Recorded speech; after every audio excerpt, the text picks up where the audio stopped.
Parashá Korah, no Kabbalat Shabbat, na congregação Missão Bereshit.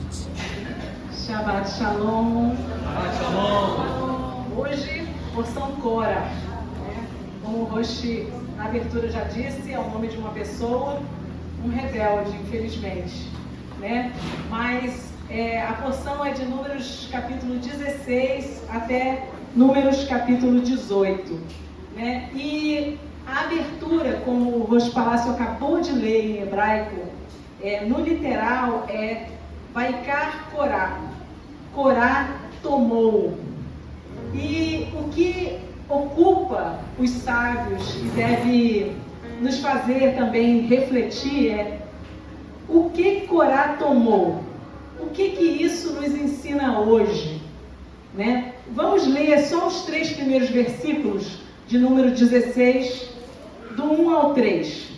E Korah, filho de Itzar, filho de Coate, filho de Levi, e Datã e Abirão, filhos de Eliabe e On, filho de Pelete, filhos de Ruben, prepararam os seus homens. Para alguns, Korah tomou homens. Verso 2. E se levantaram perante Moshe com alguns dos filhos de Israel, 250 príncipes da congregação, famosos, homens de renome na congregação. E se congregaram contra Moisés e contra Arão, e lhes disseram: isso deve vos bastar, visto que toda a congregação é santa. Todos são santos, e Yod-Heh-Vav-Heh está no meio deles. Então, por que vos elevais sobre a congregação de Yod-Heh-Vav-Heh? Então, o argumento de Korah é que todos são santos. É bem interessante que é um argumento populista. Olha, todo mundo é santo. E a gente lembra que em Levítico 19:2, nós temos esse chamado, sede santos, porque Yod-Heh-Vav-Heh é santo, o teu Deus é santo. Nós temos também ali na aliança, no Monte Sinai, em Êxodo 19, verso 6, que é repetido lá em 2 Pedro 2:9, vocês serão para mim uma nação santa, um povo de propriedade peculiar, Ansebulah, Goi Kadosh. Só que é interessante que na aliança está no singular, Goi Kadosh. E aqui Korah, ele fala: olha, vocês todos são Kadoshim, Lehem Kadoshim, todos vocês, Kadoshim, um monte de vezes Kadoshim. Ele apela para cooptar os indivíduos, num discurso: olha, não tem hierarquia, que todo mundo, na verdade, é santo, é chamado. Isso é uma falácia, é uma fala populista, porque ele mesmo, ele não desceu do sacerdócio que ele exercia. Na verdade, a rigor não é sacerdócio, porque todo sacerdote é levita, mas nem todo levita é sacerdote. Não sei se vocês percebem isso. Por quê? Porque o sacerdote, ele é da tribo de Levi, mas o sacerdócio pertencia tão somente aos filhos de Arão. Quem não fosse filho de Arão era levita, sendo filho de Levi, mas não era sacerdote. E Korah nessa questão? A questão é que Moisés e Arão eram filhos de Arão, e Arão era filho de Coate. Korah era filho de Itziel, e Itziel era filho de Coate. Então, todos ali eram coatitas, Quer dizer, essa disputa aqui, todos não, porque a gente tem Datã e Abirão. Quem são Datã, Abirão e On, Datã e Abirão são filhos de Ruben, são rubenitas, da tribo de Ruben. A gente vai, como sempre, dar uma palhinha, porque o suco grosso vem amanhã no Café com Torá. Mas essa introdução é interessante que a gente tenha em mente também Por quê? Por que os Rubenitas estavam nessa história? Se a gente for olhar o acampamento deles, né, tanto o Coate quanto o Ruben, eles acampavam ao sul da Ohel Moed, do tabernáculo, né? Então, eles eram vizinhos de acampamento, né? Então, a gente tem que prestar atenção com quem a gente anda, quem a gente está perto, porque esses têm o poder de nos influenciar, se nós permitirmos. Então, Coate, ele influencia Datã e Abirão, filhos de Ruben. O povo estava todo meio dolorido, porque voltaram lá da terra prometida, 10 disseram, não dá para nós, somos como gafanhotos. E Moisés tinha dito a eles, olha, vocês não vão herdar, os filhos de vocês vão herdar, mas vocês não vão herdar. Então estava todo mundo meio chateado, né? Aqui, os Rubenitas também, eles lá no bezerro de ouro, né? E também, porque Ruben subiu ao leito do seu pai, ele perdeu a primogenitura, então ele também tinha um calo apertado ali, né? Então tudo isso, alguém que é aproveitador, que quer liderar, que quer seduzir pessoas, né? Ele descobre quais são os anseios, onde que dói em você, o que você deseja, quais são as suas concupiscências. A gente tem lá em Tiago dizendo pra gente que ninguém é tentado ou provado senão nas suas concupiscências. E que somente se nós dermos a abertura para essas concupiscências, elas se transformarão em pecado. E se vivermos no pecado, o resultado disso é a morte. E é isso que a gente vê aqui nessa porção também, nessa rebelião de Corá. Então, Corá e Moisés e Arão, eles eram primos de primeiro grau, né? E Corá, ele começa a dizer que, poxa, por que só Arão, que pode ser sacerdote, sumo sacerdote no caso, e os filhos dele sacerdotes? Todos podem. E na verdade ele dizia isso não porque ele quisesse partilhar com todos. Ele almejava isso. Glória, honra, louvor, né? Ele invejou uma posição. Acontece que é como se fosse um discurso democrático. Se você ouvir de longe, rapidamente, pode até parecer uma coisa, poxa, boa, né? Muito bom isso. Mas não era isso. Ele não abriu mão da posição dele, diz, agora vocês também vão ser carregadores aqui dos utensílios mais preciosos do templo, porque essa era a função que o Eterno atribuiu a Coate, né? E ele desprezou. E na verdade, ele age como um louco.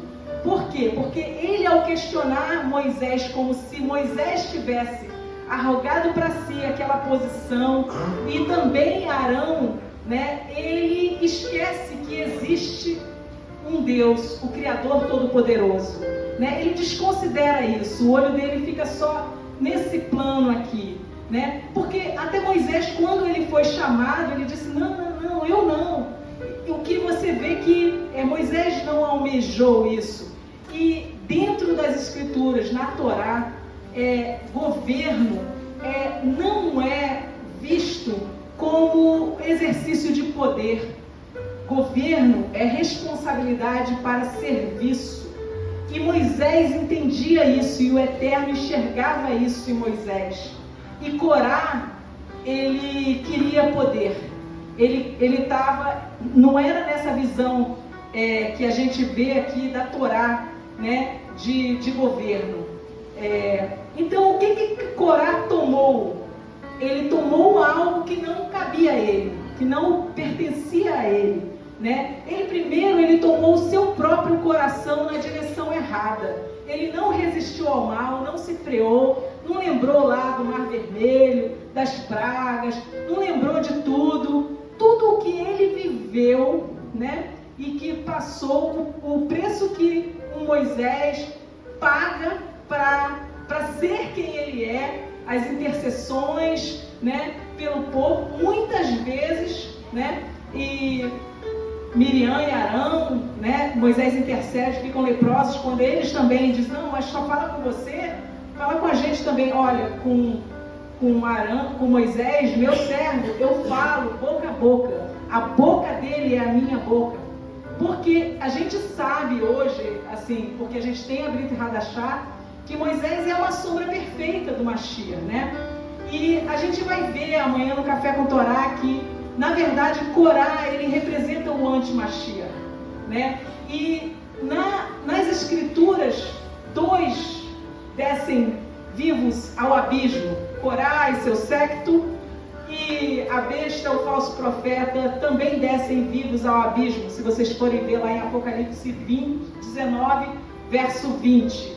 Então, Corá, ele tomou o seu próprio coração na direção errada, e ele, com a sua fala mansa, carismática, ele conquistou sectários, né, seguidores, e com esses seguidores ele se empoderou para ir lá perante Moisés, né? Ele tomou também homens que não vigiaram e deram ouvidos, emprestaram seus ouvidos para ele, né? E, na verdade, a gente vê lá em 2 Timóteo avisado que haveriam os falsos líderes que iam pregar segundo as concupiscências daqueles que estiverem ouvindo. O que você quer? Você quer casa, comida, roupa lavada? Temos, vem para cá, se junta a nós, a gente tem isso. Né? Quando o que o Eterno quer dar para a gente, na verdade, são bênçãos espirituais. E é a obediência do caminho estreito que vai acrescentar tudo aquilo que o Eterno sabe que cada um de nós precisa. E ele diz até que para alguns ele não permite que a pessoa herde riqueza, porque sabe o coração, que aquele coração poderia se desviar. Então o que é mais precioso para você? Né? É você ter a bênção e a proteção do Todo-Poderoso. E para alguns ele permite também, olha, você, porque o pai quer dar boas coisas ao filho, mas se o pai sabe que o filho não vai conseguir lidar com aquilo, ele pode dizer, não, esse aqui eu não posso dar para esse meu filho, porque esse meu filho, ele não tem disciplina, maturidade para isso. Né? Então, o conselho da Torá sempre é guardar o nosso coração. Sobretudo, o que nós devemos guardar é o nosso coração. Provérbios 3, 5 e 6. Jeremias 7, 9 diz, enganoso é o coração e tremendamente corrupto.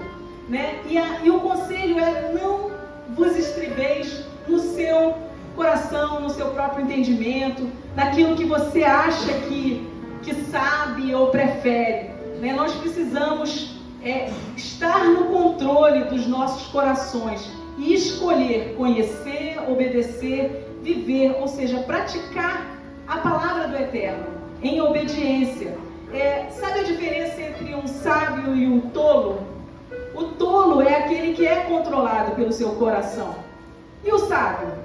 Esse está no controle do seu coração. Diz, não.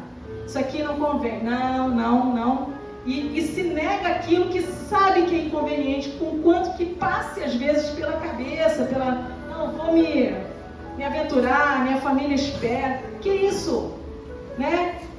Então, a gente precisa viver a vida, se quisermos andar no caminho de vida. O caminho de vida, ele não é abstrato. O caminho de vida, ele tem instrução. Torá significa instrução, né? Então, esse é o caminho de vida. E Corá, então, ele almejou o sacerdócio e ele foi tragado pelo abismo, na terra. Porque alguém que é da terra, ele vai ficar na terra, né? Então tem até metáfora nisso aí também. Agora, para fechar aqui agora, tem um segredo, né? Que é bem interessante, que o Eterno, ele faz reparações. Em hebraico a gente chama de tikkun. Ele frequentemente faz tikkun, né? Então, os filhos de Corá, eles não morreram, porque Moisés, ele clama algumas vezes, olha, se aparta, sai de perto da tenda, sai desse arraial, porque se eu sou profeta de Deus, uma coisa nova Deus vai fazer, eles não vão morrer de morte natural, algo vai acontecer, porque não é Moisés não se escolheu, o Eterno o escolheu. Então o Eterno o defendeu todas as vezes, e ele sabia disso, confiava nisso, porque ele não tinha interesse pessoal naquilo, né? Agora, O que Corá almejava, ele não alcançou. Os filhos deles não morreram. Em Números 26, 11, diz lá que os filhos de Corá, eles sobreviveram expressamente. Está na outra paraxá, mas isso é fantástico da gente ver. E eles escreveram 11 salmos. 11 dos salmos da Bíblia são escritos pelos filhos de Corá. E mais uma coisa, existe um descendente de Corá que Deus elevou ao sacerdócio. E esse foi Samuel. Samuel, a gente tem lá em 1 Crônicas 6, 33 a 37, ele é como se fosse um tikkun, uma reparação ali, porque isso é a graça, né? Você não espera, não quer. Samuel não almejou, ele viveu numa geração corrupta, e aprove a Deus dizer, és tu, Samuel. Samuel, vem. E Samuel era um coatita, descendente de Corá, de um dos filhos de Corá, que se apartou do mal e que não participou da rebelião do pai, antes que a terra o tragasse. Então esse é o nosso Deus, em quem nós podemos sempre confiar, em quem nós devemos sempre nos estribar, nunca no nosso próprio coração, nunca no nosso próprio entendimento, nunca em nada disso. Para finalizar, tem uma midrash que eu acho maravilhosa, que exemplifica um pouco a personalidade de Corá.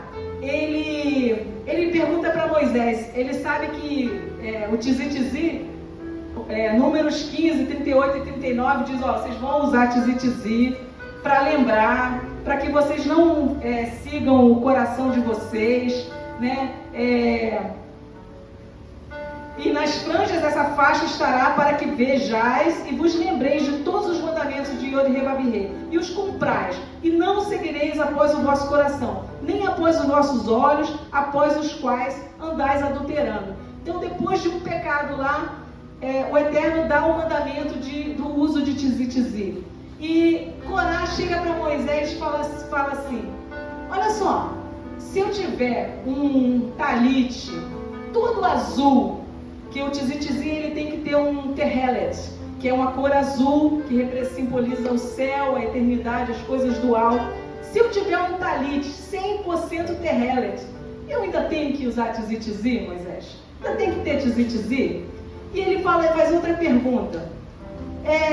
Bom, se minha casa estiver cheia de rolos da Torá, que tem todos os mandamentos, eu ainda tenho que colocar uma mezuzá, que só tem um texto, um texto menor? Eu ainda tenho.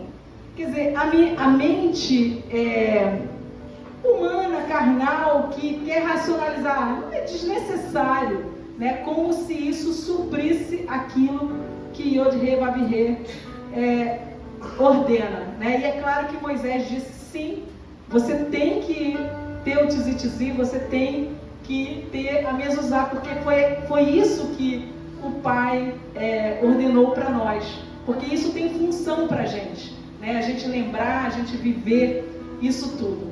E amanhã no Café com Torá tem mais. Shabbat Shalom.